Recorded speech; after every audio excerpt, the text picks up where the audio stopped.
السلام علیکم ورحمۃ اللہ وبرکاتہ۔ بسم اللہ الرحمن الرحیم۔ پیارے ناظرین، آج کی تحریر بہت اہم تحریر ہے۔ اگر اچھی لگے تو ہمارے چینل کو لازمی سبسکرائب کرنا۔ بغیرتی کی 100 باتوں سے مرغے کی یہ ایک نصیحت بہتر ہے۔ ایک شخص نے ایک مرغا پالا تھا۔ ایک بار اس نے مرغا ذبح کرنا چاہا۔ مالک نے مرغے کو ذبح کرنے کا کوئی بہانہ سوچا اور مرغے سے کہا کہ کل سے تم نے اذان نہیں دینی ورنہ ذبح کر دوں گا۔ مرغے نے کہا ٹھیک ہے آقا، جو آپ کی مرضی۔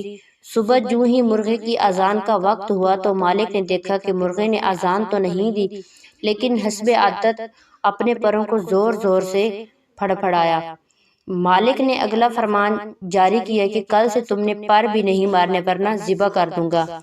اگلے دن صبح اذان کے وقت مرغے نے حکم کی تعمیل کرتے ہوئے پر تو نہیں ہلائے، لیکن عادت سے مجبوری کے تحت گردن کو لمبا کر کے اوپر اٹھایا۔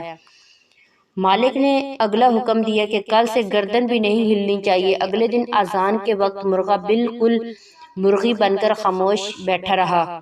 مالک نے سوچا یہ تو بات نہیں بنی۔ اب کے بار مالک نے بھی ایک ایسی بات سوچی جو واقعی مرغے بیچارے کی بس کی بات نہیں تھی۔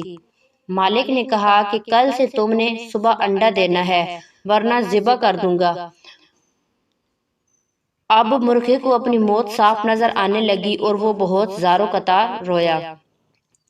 مالک نے پوچھا کیا بات ہے، موت کے ڈر سے رو رہے ہو؟ مرغے کا جواب بڑا باکمال اور بامعنی تھا۔ کہنے لگا نہیں، میں اس بات پر رو رہا ہوں کہ انڈے سے بہتر تھا کہ میں اذان پر مرتا۔ پہلا غیر قانونی حکم مانو گے تو پھر آرڈر آتے جائیں گے، تعمیل ہوتی جائے گی، چمڑی اترتی جائے گی۔ اس لیے اپنے اندر ہمت پیدا کریں حق کو حق کہنے کی۔